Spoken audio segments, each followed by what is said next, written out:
Dear student, आज हम बात करेंगे बहुत ही इम्पॉर्टेंट टॉपिक की, जो हमारे इंटरव्यू पॉइंट ऑफ व्यू से भी बहुत इम्पॉर्टेंट है। मेंस के आंसर राइटिंग में इससे काफ़ी अच्छे टॉपिक्स हमें मिल जाएंगे।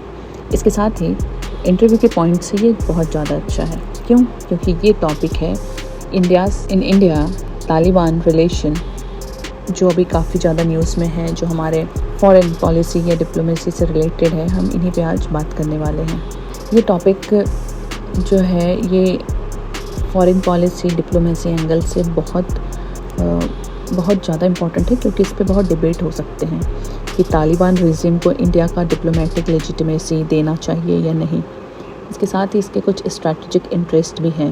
फॉर एग्ज़ाम्पल अफ़गानिस्तान का जियोपॉलिटिकल सिग्निफिकेंस, राइट।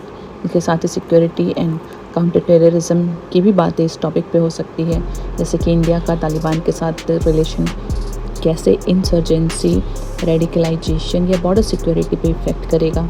इसके साथ ही इस टॉपिक पे हम इमेज और वैल्यू की भी बात कर सकते हैं। For example democracy, rights, women issue, human rights in Afghanistan. ये क्वेश्चन इंटरव्यू में पूछे जा सकते हैं। आप क्या सोचते हैं, इंडिया को तालिबान से कैसे इंगेज करना चाहिए? इस तरीके के भी क्वेश्चन इसमें बन सकते हैं।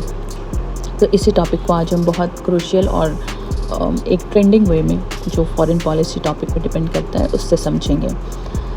अभी रिसेंटली इंडिया ने अनाउंस किया है कि वो अपनी टेक्निकल मिशन इन काबुल को फुल फ्लेज एम्बेसी में अपग्रेड करेगा, राइट। तो ये डिसीजन तब आया जब अफ़गान तालिबान के फॉरेन मिनिस्टर आमिर खान मुस्तकी न्यू दिल्ली आए थे और उन्होंने इंडिया के साथ डिस्कशन किया था।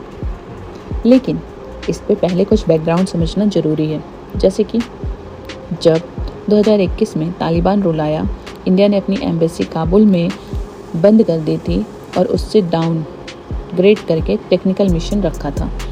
तब से इंडिया ने limited engagement, humanitarian support, development projects, trade facility, ये सब करते आए हैं। अब जब हम मिशन अपग्रेड कर रहे हैं, इसका मतलब ये है कि इंडिया चाहता है अफ़गानिस्तान के साथ स्ट्रॉन्गर डिप्लोमेटिक प्रेजेंस रखे, लेकिन वही साथ में रिकॉग्निशन देने का पक्का स्टेप नहीं उठा रहा। एक नुएंस्ड स्ट्रेटजी अडॉप्ट की है। इसका इम्पैक्ट क्या हो सकता है? इम्पैक्ट की अगर हम बात करें तो इंडिया अफ़गानिस्तान के इंटरनल डेवलपमेंट, हेल्थ, एजुकेशन, इन सभी सेक्टर में ज़्यादा इन्वॉल्वमेंट करेगा। इसके साथ ही India can try to influence Taliban government on counter terrorism, women rights and minority protection. इसके साथ ही रीजनली ये स्टेप पाकिस्तान और चाइना के इन्फ्लुएंस को बैलेंस करने में भी वर्क करेगा। लेकिन इसके साथ कुछ चैलेंजेस भी हैं, जैसे कि पब्लिक प्रेशर, जैसे कि तालिबान के ह्यूमन राइट्स रिकॉर्ड पर मीडिया या सिविल सोसाइटी क्रिटिसिज्म हो सकती है। इसके साथ ही रिकॉग्निशन डिलेमा, मतलब अगर इंडिया फुली तालिबान गवर्नमेंट को रिकॉग्नाइज कर लिया तो क्रेडिबिलिटी या वैल्यू कॉन्फ्लिक्ट हो सकता है।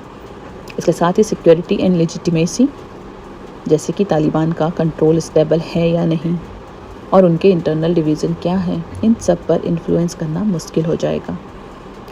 सो ओवरऑल इस पर्टिकुलर स्टेप पे हम ये कह सकते हैं कि ये मूव इंडिया की फॉरेन पॉलिसी में एक स्ट्रैटेजिक रिकैलिब्रेशन है।